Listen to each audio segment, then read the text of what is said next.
Hello, everyone, and welcome into an all-new edition of the Sports Stove Draft Show on the Sports Stove Media Network. As we have been talking about the NFL Draft now leading up, and we are getting really close now to the NFL Draft. And today we're taking a little turn from what we've been doing with our episodes, and we're bringing on a guest to chat with us. Ron Marmolefski is here to talk 4 decades of writing and discussing NFL, college football, and the NFL Draft. And we're excited to have Ron with us. Ron, how you doing?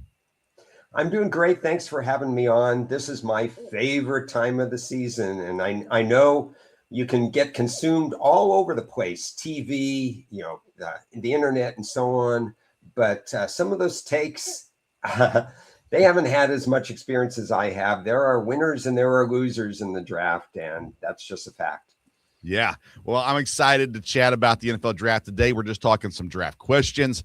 Today's episode is presented by Righteous Felon Jerky. Join the flavor revolution at righteousfelon.com. The promo code STOVE15 will get you 15% off your purchase each and every time. If you're tuning in on YouTube, make sure you hit the subscribe button. And don't forget to follow us on socials at Sports Stove. That's Twitter, Facebook, and Instagram. You can find us there. And Ron, we'll do this again at the end of the episode. But where can people follow you at? Well, I'm at Ron A Sports on Twitter/X. And you'll see I have 2 articles out already. And if you follow me, you'll be able to see where those articles are on the Odds Breakers. I'll have 2 more coming out probably within the next 2-3 days, all on the draft. And then I do my own shows during the NFL season. We do some draft shows with Las Vegas Chris, with my good friend Ted Sobel, and I've guest on some other shows. So if you follow me on X, you'll find my work. Yeah, that's the perfect way to do it. Get it all in one place and then follow it from there. Is a great way to do it as well. And that's where me and Ron connected, was on X and Twitter as well. And so again, we're talking draft. I posted my most recent mock draft last week. We'll do one more the week of the draft, probably Tuesday or Wednesday, the week of the draft. Get one more out there as well. But today we kind of wanted to go through some topics that have been discussed, some of it on the show, but it's nice to have another opinion and see where my opinions are lining up with other people as well. So Ron, let's start. We always start with quarterbacks, it seems, but let's do it again. Start with quarterbacks. The drama is out of it at pick 1. Fernando Mendoza, we know he's going there at pick 1 to the Raiders. Then we know for sure, I think at least, that quarterback 2 is Ty Simpson. But what we don't know is where Ty Simpson's going to go, which team he's going to, and does someone get him in the first round? Does someone get him in the second round? Something crazy happened and he falls even further than that. All of those kinds of things as well. So I want to start with the player, Ty Simpson, and I want to get your thoughts on where you think he aligns. I have him at a second-round grade. So where do you see Ty Simpson, the player, the prospect? What is his value, in your opinion, the right place to pick Ty Simpson? Yeah, it's always nice to start with an icebreaker question like this, which is probably one of the toughest questions that you could have, because he's really polarizing. Yeah. Personally, for me, my draft range would be 28 to 40. So kind of early. I wouldn't trade up for him because you're getting a complete unknown quality. Where he is in relation to an Anthony Richardson, same amount of college prep and stuff like that, but I think they're vastly different players. Anthony Richardson was not accurate. Ty Simpson was accurate. He was not turnover prone. He's not looking to run first. He was in 4 years. He has his master's degree, I believe. So we're talking about a guy who's cerebral. He's been in the system. He's been in the same system for so many years. He just hasn't had a lot of reps. And for me, that shows in his footwork, and that shows in some of his decision-making. He just hasn't seen the whole field. He hasn't been able to completely, bait the cornerbacks into doing something. The cornerbacks will still bait him. So I don't want to move up for him. Where he goes is going to be a mystery, because you're going to have a game of chicken. Yeah. Because you have the Jets, like 33, and Arizona's 34, and Cleveland's 39.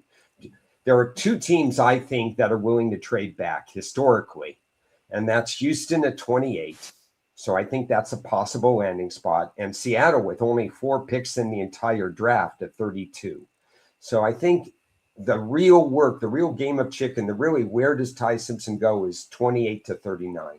Yeah, I agree. I think the most likely spot for him is Arizona. When you look at how much the Rams had talked about him kind of throughout the season a little bit, then of course the coaching staff comes from Los Angeles.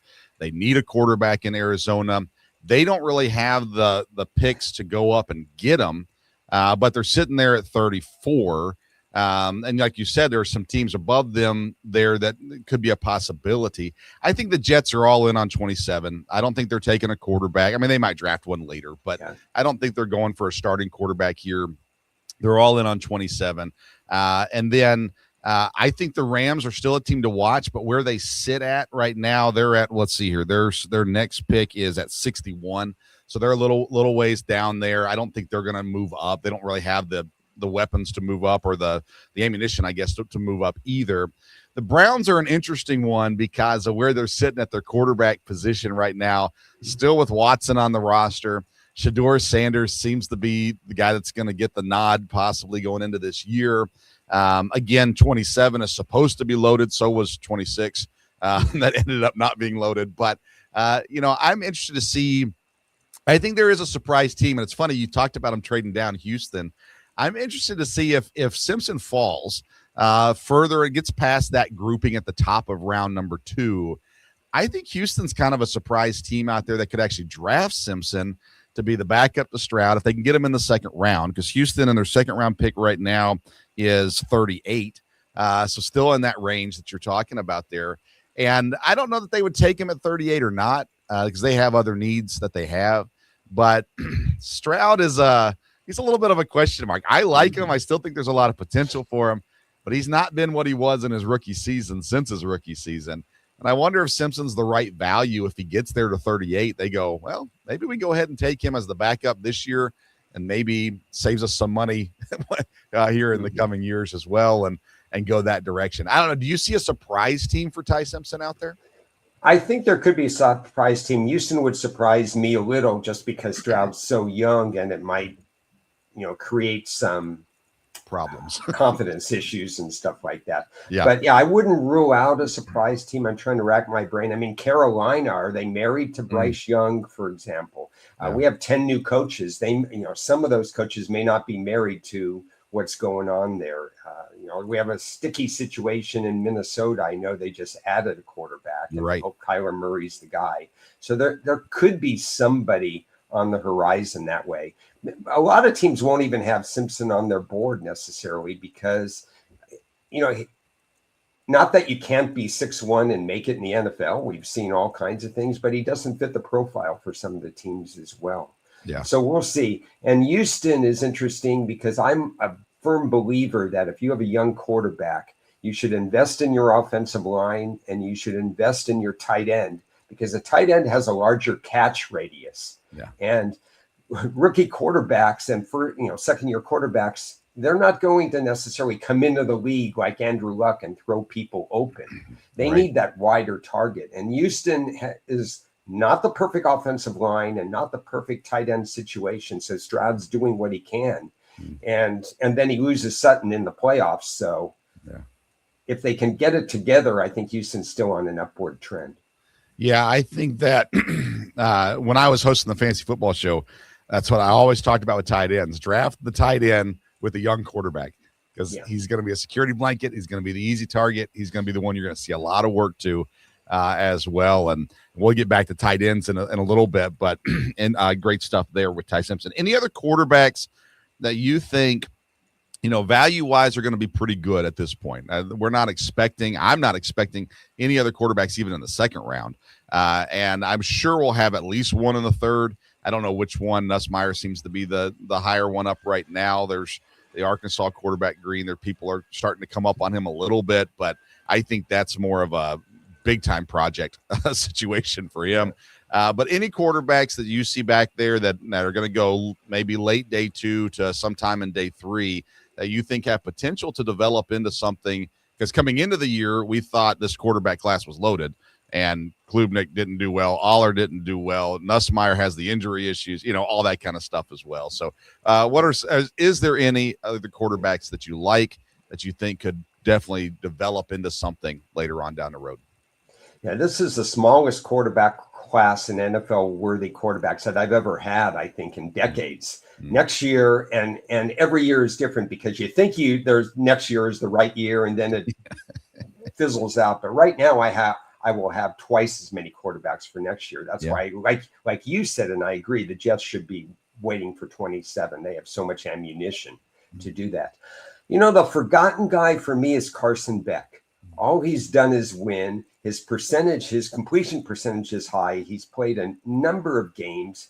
He has Brock Purdy was the last pick in the draft, and he had all these games, and he put up all these stats, and people just said, okay, so what? Are we saying so what for Carson Beck? I don't think I would draft him until the very end of the second or somewhere in the third round. So I wouldn't, I'm not pushing him and saying he's a sure thing, but I kind of think he's not being discussed. And there's not really much else. I would take a 6th or 7th round flyer on Pavia of Vanderbilt because he has the it factor. Yeah. He reminds some people of Tim Tebow, and he doesn't remind me of Tim Tebow at all. He reminds me of somebody in the way back machine, and that's Doug Flutie. Okay. He's got the same kind of, he can make the throw if he needs to make the throw. He can get out of trouble if he needs to get out of trouble. He's done it against Alabama. He's done it against the SEC. Is he a sure thing? Of course he's not a sure thing. Is he worthy of a chance because he just has that linebacker get it done mentality? Yeah, I would take him over the quarterbacks that fizzled out. And I'm not a Green fan at all, for example, because he has zero accuracy. Right. I love that. The Doug Flutie comparison's awesome.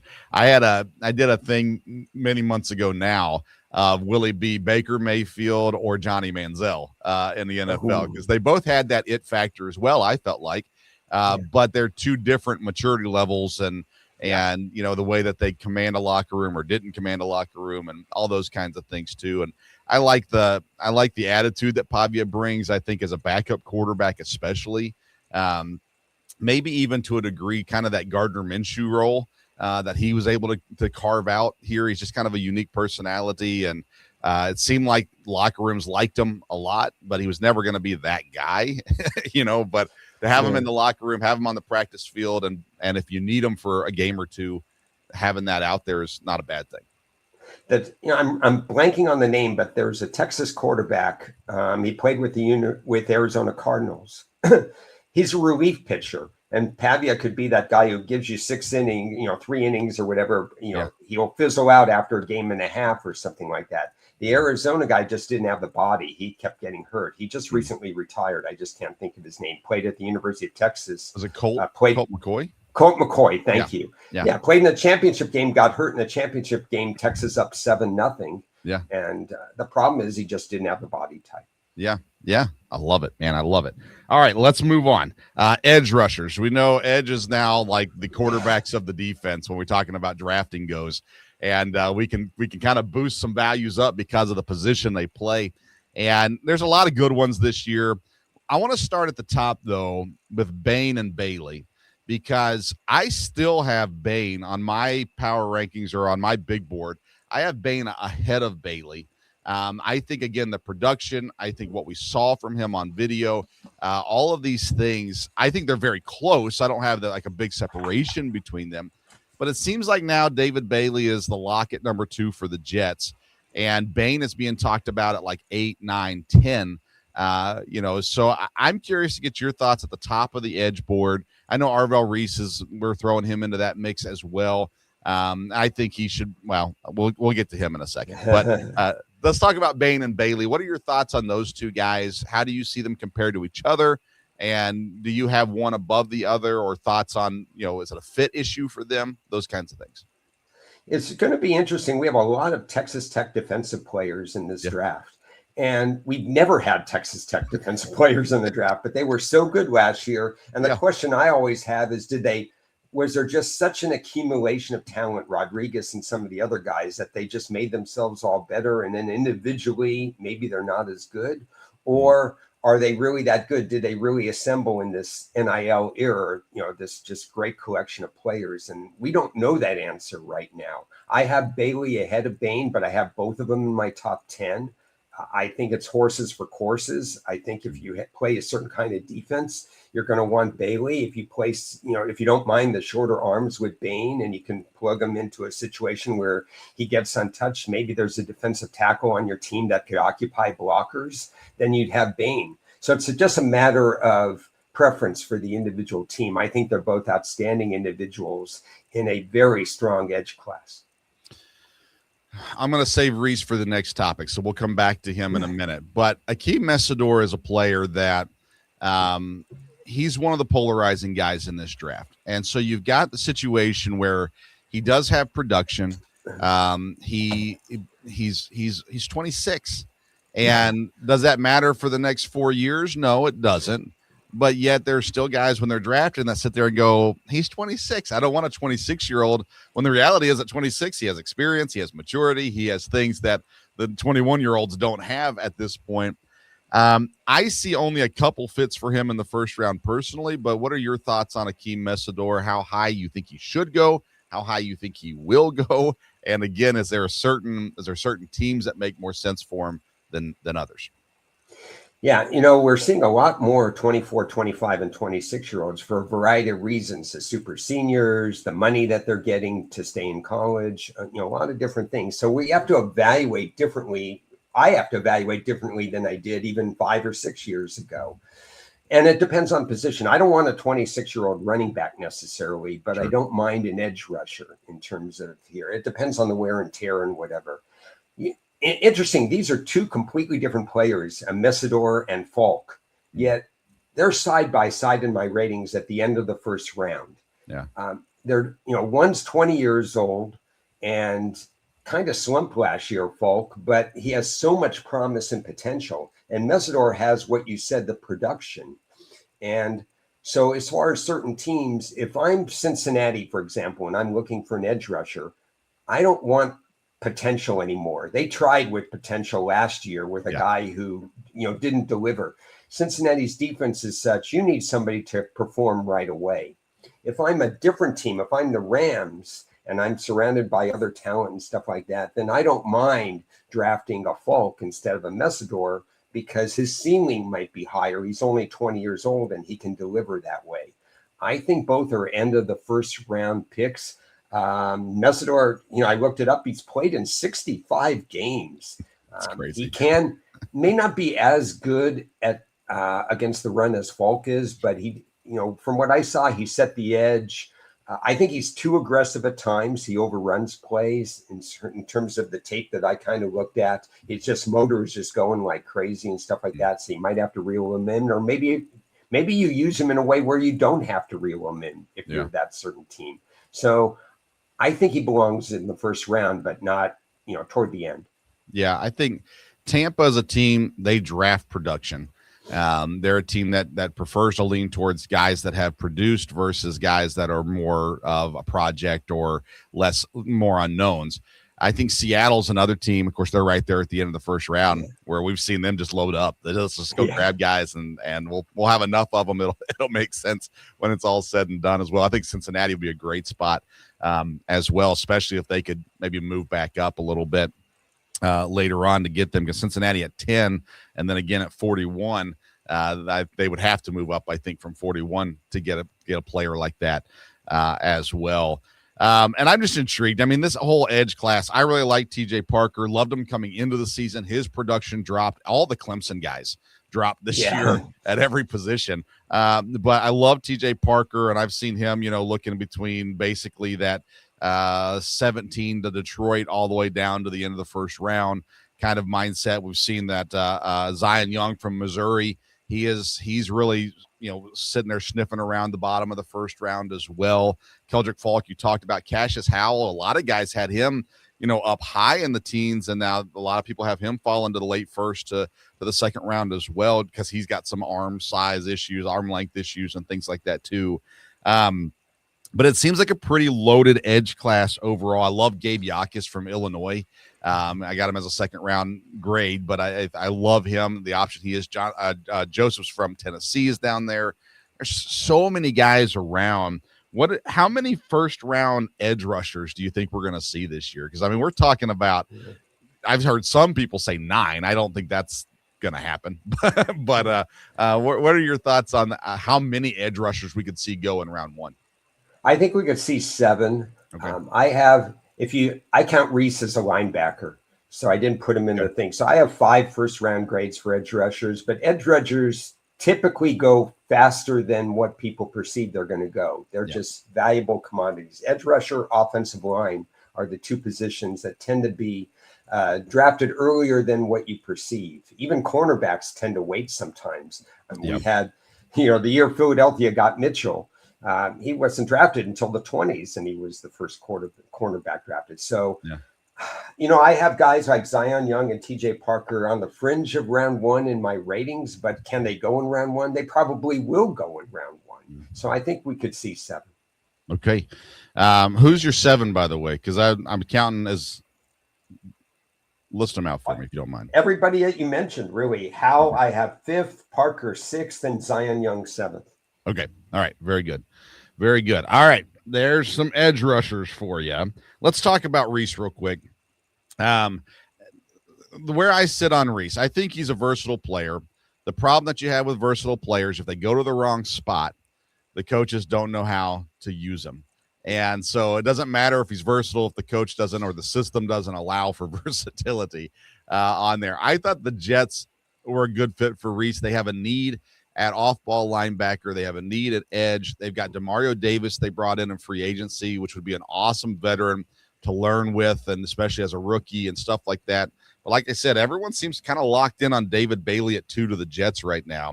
So that leaves Reese sitting there at number 3. The Cardinals, who have Isaiah Simmons, didn't work out. They've had Xavion, who's now an edge rusher, but he was kind of a versatile guy when they drafted him. All these kinds of things. And I sit there and go, man, Reese to the Cardinals doesn't seem like that's going to work for anybody. So I'm curious your thoughts on Arvell Reese. I've said from the get-go, at linebacker, Sonny Styles is the safest pick at linebacker. Arvell Reese has the potential to be a superstar, but I see a little bit of bust potential in Arvell Reese as well. I'm curious your thoughts on him. Yeah, well, first of all, I agree completely with Styles, what you said about him. Coaching matters, and so where Reese goes is really going to matter because you could use him as a chess piece. One play he could be lined up on the edge, the next play he could be disappearing somewhere else and pass rushing over the middle and so on. And you're right, high ceiling, lower floor than some of these people. If Reese is there at 3 and Arizona drafted all these defensive guys last year, do they go back to him or get an offensive lineman in a draft for offensive line where there's really no left tackles? There's a bunch of right tackles who are going to turn into guards, and by the time they're 5 years. I mean, it's a weird offensive line group. Yeah. Reese carries more upside, but they retain their defensive coordinator, and I was shocked. Yeah. To be honest, I was absolutely shocked because I don't think it's a drafting problem for Arizona. I think it's a coaching problem. I think that with 3 teams that they have a coaching problem and not a drafting problem. So Reese for Arizona might be a waste of time for Reese and for the Cardinals, unfortunately, because I'm high on Reese. Yeah. I think that's it's one of those things where you look at, and we've gone through it through our player rankings, and we talked about our big boards and our mock drafts, and we're sitting there looking and going, man, this guy, yes, he's good, but if he goes here, it might ruin him. It's like a quarterback going to Cleveland. Like it just may not work, no matter what you do. Yeah, or the Jets. yes, or the Jets as well. Exactly. And so you're sitting there looking at this and you're going, okay, we've got super talented guys. We've got them, top 10 level guys. But again, if they go to the wrong spot, if they get drafted by the wrong team, we could see it just go downhill really, really fast for them. Let's talk about some wide receivers. So I've had Jordan Tyson as my wide receiver 1 from the get-go. I think he is the most talented receiver in the draft. He has his injury issues. Everyone pretty much is saying Carnell Tate will be the first receiver off the board. I like Carnell Tate. I don't think he's as explosive as Tyson is. I think he's going to be steady. I think he's going to be good. all those kinds of things. But you've got this Jordan Tyson situation where if he was perfectly healthy, I don't think there's any question he'd be the first receiver off the board, but he hasn't been perfectly healthy. And so if you look at receiver with Jordan Tyson, where do you sit with him? Do you have the same top three as most everybody with Tate, Tyson, and Lemon, or do you have it sitting a little different? Reluctantly, I have the same three. Okay. If this was a 2027 draft, none of these guys would be in the top five. Okay. I mean, to be honest, and I agree with you on Tyson. If I had the crystal ball that, your best ability is availability, if I knew Tyson would play as many games as Tate and Lemon and all these other guys, he would probably be my number one. He's my number two. I know he's number three with a lot of people. Yeah. But I have Lemon number three instead. I have Tate number one, but I see him as a poor man's Chris Olave, which is not a bad thing to say. I mean, he could be a high two. He could be the Waddle to the Tyreek Hill. He could be the Smith to the A.J. Brown. I mean, these are worthy first-round picks, but they're not in my – none of these three are rated in my top 10. Okay. But receiver-needy teams, Cleveland, Washington, whatever, in the top 10, they're going to draft one or two of these guys. We know that. Yeah. The other question we have to ask, and the GMs have to ask, and I think it's an important question, is how much separation are these three compared to Cooper, compared to the next three, compared to Cooper, compared to Concepcion, compared to these other guys? If there's not much separation, go get another position and pivot back to wide receiver. That would be my take as a GM. Yeah, I think there's a spot in the top 10. I think the Giants and the Browns are the two spots where the Giants need a solid second receiver to go with Neighbors, especially with Neighbors' injuries as well. They need a solid number two guy. And what they did in free agency, they got good players, but not solid, in my opinion. The Browns, they need anything on offense, like other than running back, they need anything on offense. And so I think there's an option there for both of those spots to go. I don't think the Giants are going to go receiver up there. I think the Browns probably should. There's a lot of talk about offensive line, but again, they need a left tackle, and there are no left tackles, especially in the top 10. And so we're looking at those things, but you mentioned it. So Omar Cooper from Indiana, it took me a while to get on the train for Cooper. I had him as a second-round grade for a long time. And as this process has gone on, I've started to like him a lot more, and I'm starting to see him as a possible wide receiver 4 in this draft. Definitely in the top 5, I think, wide receivers in this draft. And so as we're getting to him, I'm curious about your opinion on Cooper, and has it changed from the end of the college football season to where we are right now, getting really close to this draft? Yeah, it's changed a little, and I don't always – usually changes in wide receivers are ones that I look at and they either did really poorly or really great at the combine, because I watch the combine very closely for wide receivers. And if somebody does really great and I didn't have them that high, I'll go back and view and see, should I move him up or down? Or if somebody does really bad, should I take that as his production or whatever? So I went back with Cooper and I said, wait a second, he did catch a lot of balls. My problem with Cooper is I didn't think he'd be a high volume receiver in the NFL. I think he'd make the clutch catch, but I don't think he's a wide receiver 1. Mm-hmm. I still have him at the top of the second. I think he'll go in the first round.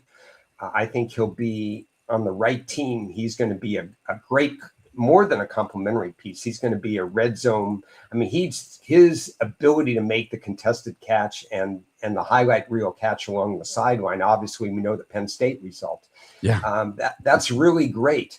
But I still have hesitations that he's going to catch even 5 a game. I think he's more like a 50, 60 catch guy, which is not a problem. And he's going to catch important balls. Yeah. I compared him to last year's Jaden Higgins that went to Houston.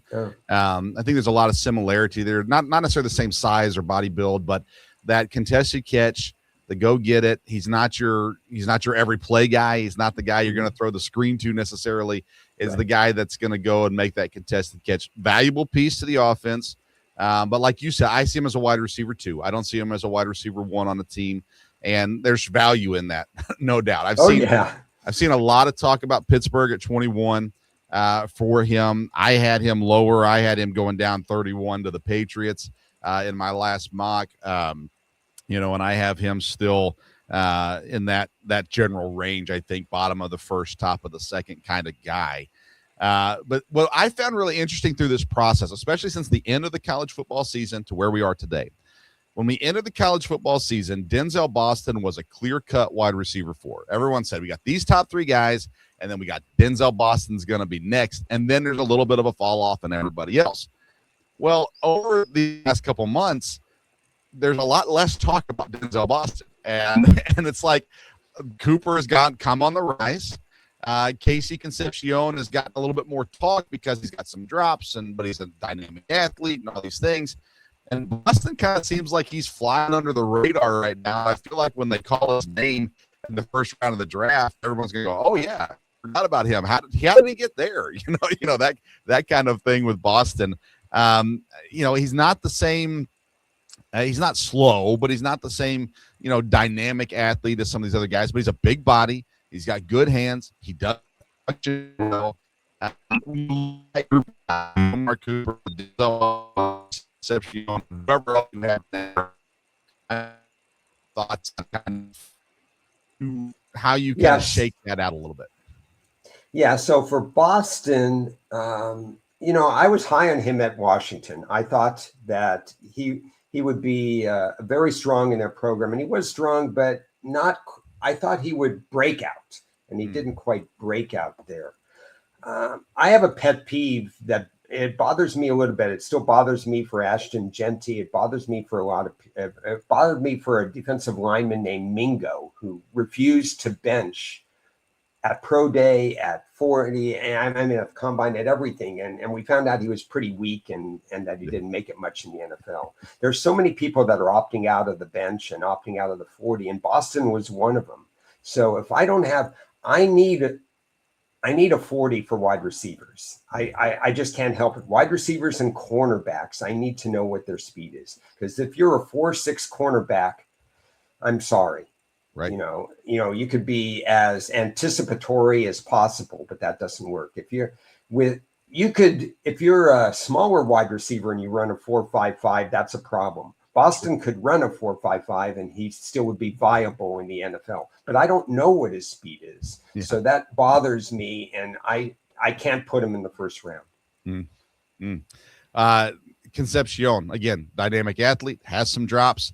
I think the 49ers are the perfect fit for him for what they do. I agree. And really anybody that runs that Shanahan or McVay style of offense, I think Concepcion fits really nicely into. Do you like him a lot? Are you down on him? Where do you feel on him?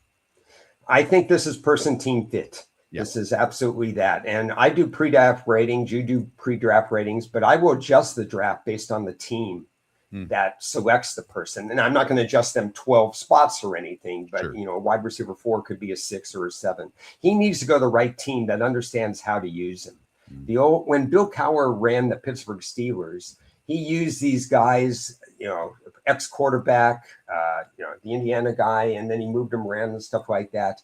Concepcion is a guy, sometimes you have to scheme him to get open. And once you do that, he's dynamic. But if you don't have that creative coaching staff, he's going to be buried, and then you're going to lose the oomph power that you could have had with him. So I'm lukewarm on him until I see where he's drafted. If he's drafted by San Francisco, I'm high on him. Yeah, for sure.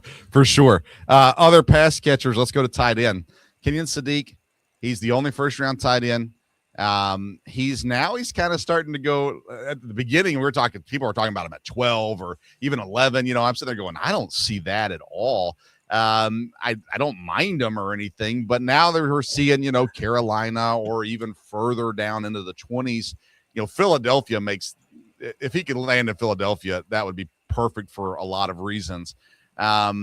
Compared to last year's tight ends, I don't think he's a first-round tight end last year, compared to the guys that we had last year. But that's my opinion. What are your thoughts on Sadiq and the options for him?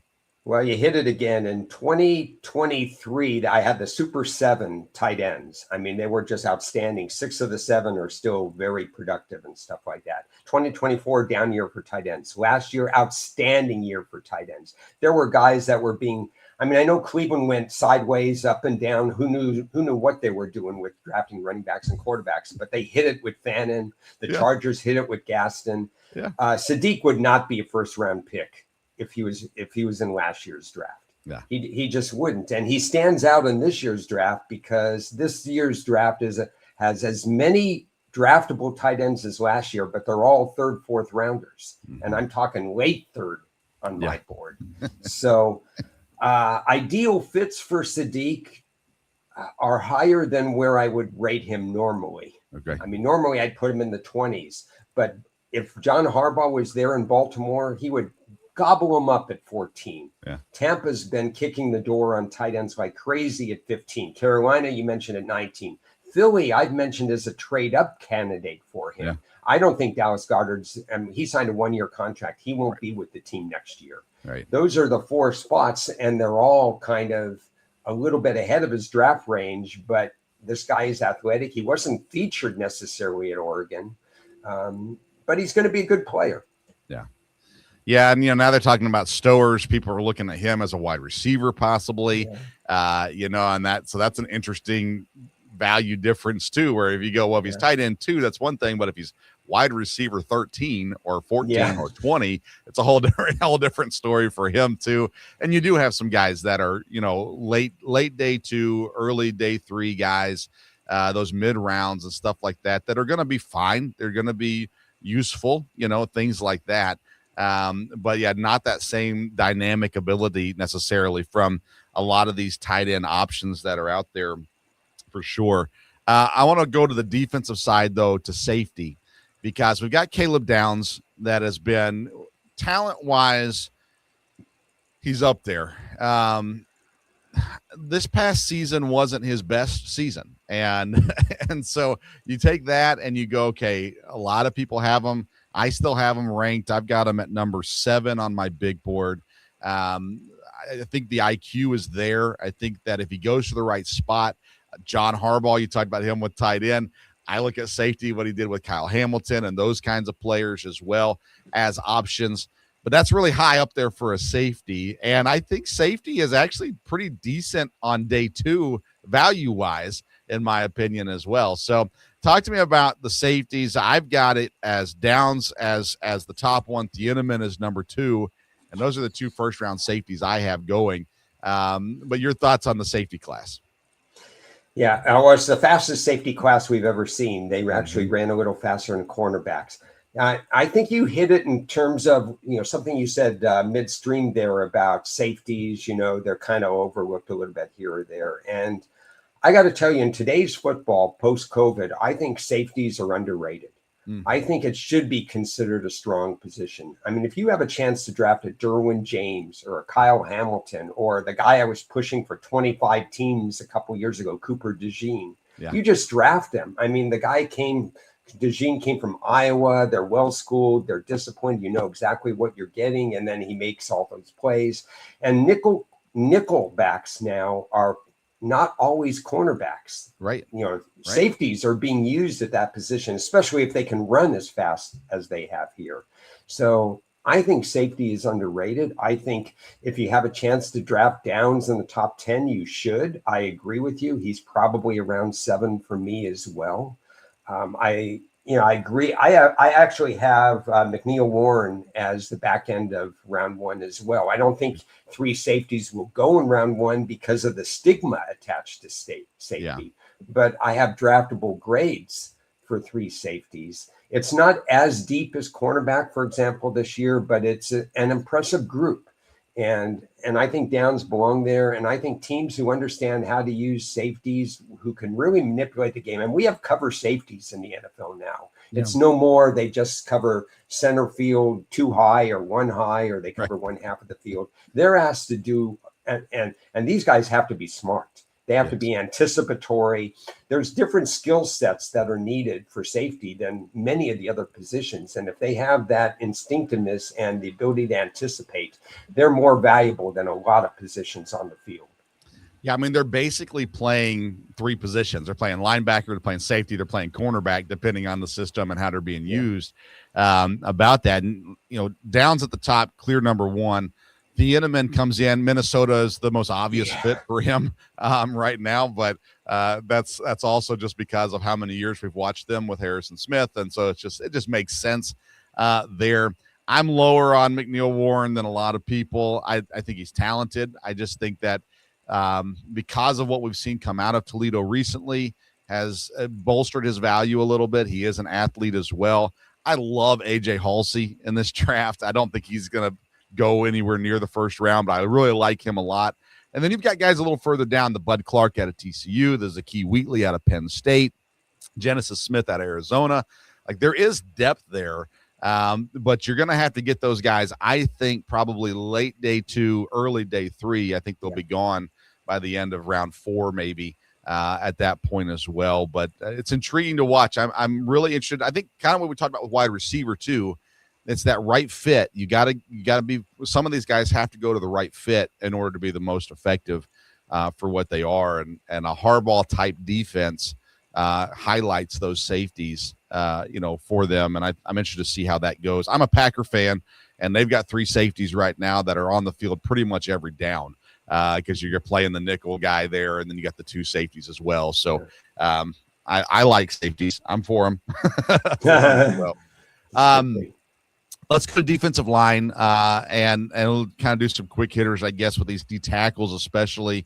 We're sitting here right now. We're looking at the draft, and we see Peter Woods, we see Caden McDonald, we see Caleb Banks, Christian Miller, Lee Hunter. We got these guys that are kind of at this point floating around in the 20s or into the second round and things as well.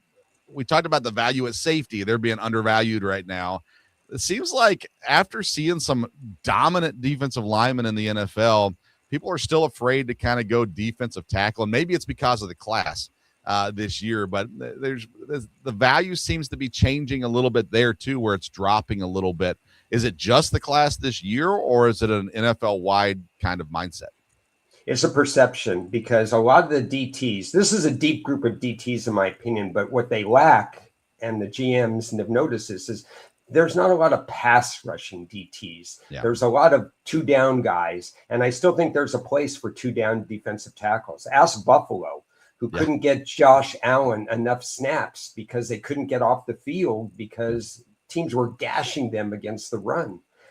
You can't live that way. I think in Los Angeles with the Chargers, I think Jim Harbaugh is going to try to work on getting off the field a little bit faster. He values that defensive lineman. So if you're looking for a 2 down defensive lineman who can occupy blocks to give your defense a chance to be creative on 3rd down, you've got a mess of them in this draft. And I do think they'll slide. Some of these guys you mentioned are going to slide into the 2nd round because DTs are not going to be as valuable as the cornerbacks, as the wide receivers, as the offensive line. But there's a place for them. How many go in the 1st round? 2 maybe. That's what I've got. Believe it or not. Yeah. How many? I'm going to look and see. Caleb Banks is interesting because he has a high ceiling. Yeah.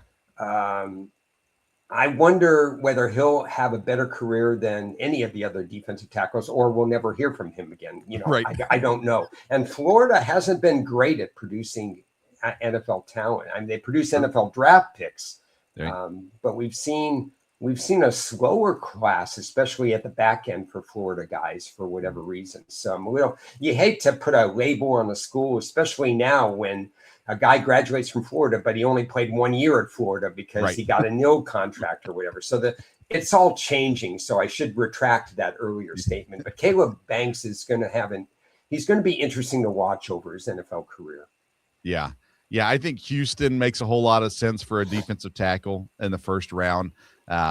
Peter Woods is a guy that, again, going into the year, everyone was really high on. Then the production dropped off drastically. And he didn't have sack production anyhow. I think he had three or five his whole career leading into his last year there at Clemson. And so, that wasn't there anyhow, but he has dropped way down. We're seeing again, maybe 19 as a possibility again at Carolina, or someone moves around a little bit, but in the 20s, I think we'll see some guys start to go. But I'm with you. I think there's 2 defensive tackles that go. I have 4 with first round grades, but I don't think we're going to see anywhere close to 4 going there at defensive tackle as well. Let's close it with the offensive line and kind of talk through. We mentioned it earlier, no left tackles, right? So we got these right tackles that are going to go early. We've got Maui Noah from Miami, Fano from Utah. Then we've got some guys that are talented but not developed fully yet, and Freeling and in Proctor. And, where those guys go, we have no idea. Then you've got Lomu, the left tackle, but is he an NFL left tackle? All that kind of stuff too, along with some of these other guys, Ian Archer from Arizona State and whatever. So give me your thoughts generally on the tackle class. And you mentioned earlier, most of them 5 years from now are probably going to be guards. So is there a guy that's gonna stick at tackle for a team if they draft him in the first round? Yeah, I think the upside for Fano is very interesting, but I think, again, his is probably right tackle as well. Yeah. I don't know if anybody excels. I think you have to be patient. If you draft these guys and you're going to start them as rookies, expect penalties, expect sacks against them. And then we're going to have the same old conversation we had about Campbell of New England. Oh, he was exposed in the Super Bowl. Was he really exposed in the Super Bowl, or was Seattle just that much better defensively where they just overloaded one side of Seattle's game plan was perfect. Yeah. So, and Campbell was coming on during the year. If you look at the body of work during the regular season, people were pleased with Campbell. I think we're going to look at this offensive tackle group and say, something, they didn't look good this year, but can we wait and can we evaluate them after 2 or 3 years and see where they end up? And we'll see some capable right tackles. We'll see some people maybe make all pro at guard position, but it's not a wow class. The interesting name that I keep seeing in the first round is Blake Miller from Clemson. He has all these snaps. He played all 4 years of college, but when I look at him, I don't see first round. And I'm curious your thoughts on Blake Miller. A lot of people right now have him going to Philly there in the 20s.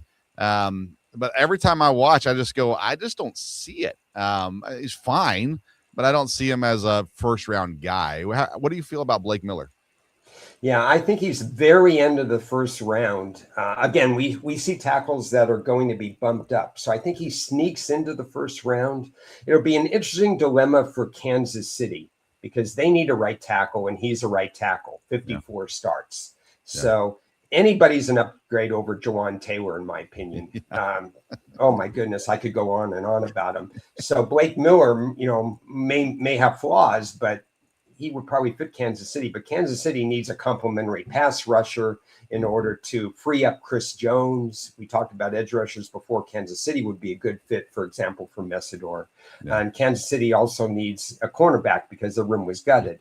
Yeah. So the question is supply and demand. Would Kansas City actually go for Blake Miller? But I think that's the kind of team and that's the kind of slot 31 that would make some sense.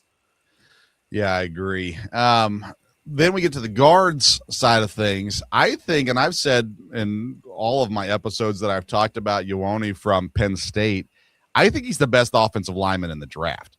So if I'm going to draft a guy like Maui Noah and eventually move him to guard, why not just draft the guard and play him? Now, I'm not going to draft Ioane up in the top 10 picks, but I still think he is the most talented guy, naturally fit, where he's played, all that kind of stuff. But he's the only guard I see in the first round as far as currently sitting at guard there. And I think we do have some value in the second round, third round, guys that are down there too. So what are your thoughts on the interior offensive line? Well, first of all, it looks like we're not going to have any knockdown, drag-out fights between the two of us because he's the safest offensive lineman in the draft. Yeah, he's safer than the guys that are going to go higher than him, maybe 2 or 3, Fano and the other guy that I can't pronounce his name. Yeah, he's the safest guy. And you are absolutely right. If you want to try these guys to tackle because your need a tackle is greater than guard, fine. But if you're in the market just for a guard, just go get the guy who can play guard, and he can play it efficiently right now. So I completely agree. I think it's more of a second day, third round talent guards, because I think you're going to see some tackles that are actually going to be sliding to guards, like I mentioned. And when they slide to guards, they're going to be better than some of the other guards that are on the board. So I think a team with position flexibility, well, we need a tackle, we need a guard, we just need offensive linemen, they're better off taking maybe some of these higher rated offensive tackles, which will push the guards down. I love it. All right, Ron, we're going to close with this then. Because anytime we talk, we're talking to other people. Sometimes we have a thought, we have a take, we have something that we want to share, and we never get asked the question. So is there a draft take that you have that you say, man, people need to hear this, people need to know this, that when we get done with the draft, people need to know that Ron knew this going into it? Is there a draft take you want to close us out with today? Well, I'm always curious about the new GMs and how they're going to draft, because Minnesota had the 32nd, which means the worst draft last year, because they ignored cornerback and safety. That's why they need cornerback and safety this year. Now they have an interim GM, and we have no idea what he's going to do because he doesn't have a lot of scouting experience and stuff like that. My take is, look who they bring in the building, their top 30 visits. Try to uncover that. Do some snooping around and stuff like that, because this is a team that's green. They're raw. I think they're going to draft people that they bring into the building. I think they're going to be more conservative. I think that's going to help them because their past GM was trading all over the board. He ended up with the same number of picks in the same rounds, but he didn't know what he was doing. Yeah. Maybe the fact that they don't have the guy and they just bring in the guys and they operate under the guys that they bring in the building. I think you look for GM tendencies, like Washington's brought in, and Cleveland, they brought in 8 wide receivers apiece or something like that. Mm-hmm. You don't necessarily know who they're going to pick, but you know what positions they're going to pick from. So I'm curious about Minnesota. I'm looking for trends and tendencies in this area. There's some cornerback movement in terms of who's strong and who's weak. Actually, cornerback movement that I agree with as opposed to disagree with. Mm. And then be careful what you hear on TV right now, because we're 2 weeks, we're 13 days from the start of the draft. It's lying season. And these guys, these media guys, are going to be fed misinformation. Yeah. I love it. Do you have there's a lot of talk about guys wanting to trade down this year. Arizona wants to trade down. They need more picks, but I don't know who wants to move up to 3. Do you have any thoughts of a team that is not currently in the top 10 that you think could move up into the top 10? Because I don't know who they would go after. Maybe an edge rusher, maybe the cornerbacks right now, because a lot of talk about those guys, Delane and McCoy, going in the top 10. Is there a team or teams that you think if someone's going to move into top 10, this is probably who it is? Probably not, because teams are too far down. I think the Eagles are set at 23. That's way too much for them to move. I could see them. I mean, Howie Roseman will trade. Do you want to trade? Yes. So he'll go anywhere. The only team I can think of would be the Rams. If they really honed in on a player, they're in win now. Yep. I mean, they got the cornerbacks. What they did, the hidden agenda thing that they did is they completely revived their special team unit. I mean, from head to toe, from gunners, from everybody else, they took the best of the best in free agent.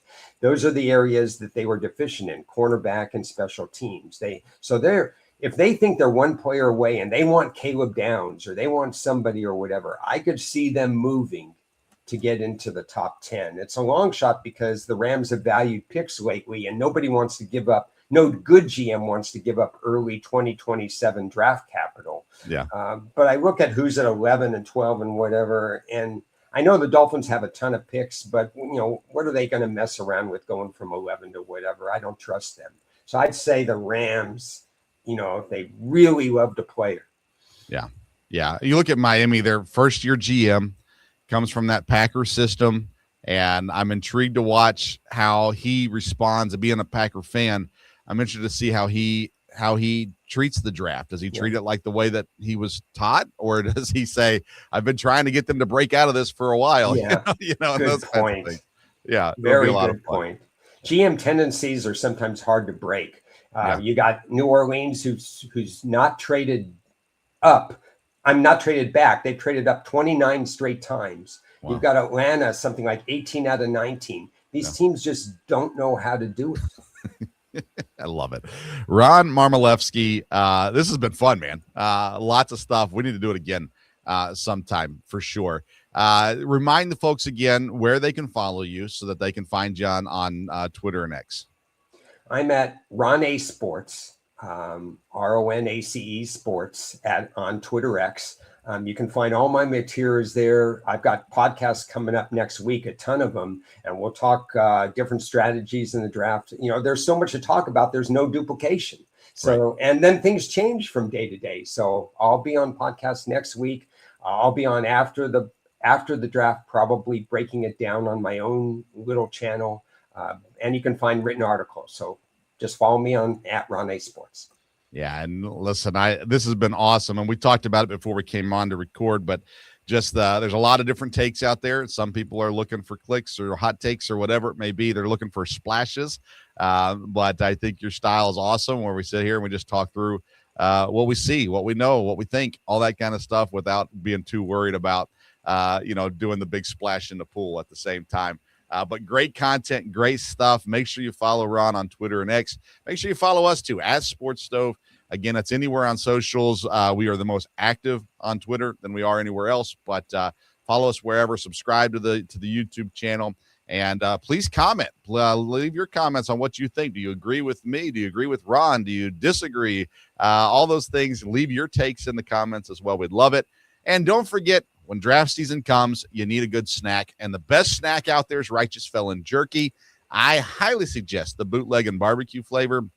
Phenomenal. But check out and find your new favorite flavor, righteousfelon.com. The promo code STOVE15 will get you 15% off your purchase each and every time. All right. Thank you, Ron. Thank you, everyone, for tuned in to this edition of the Sports Stove Draft Show. We'll be back more next week with more draft content as well. Until then, we'll see you around the Sports Stove.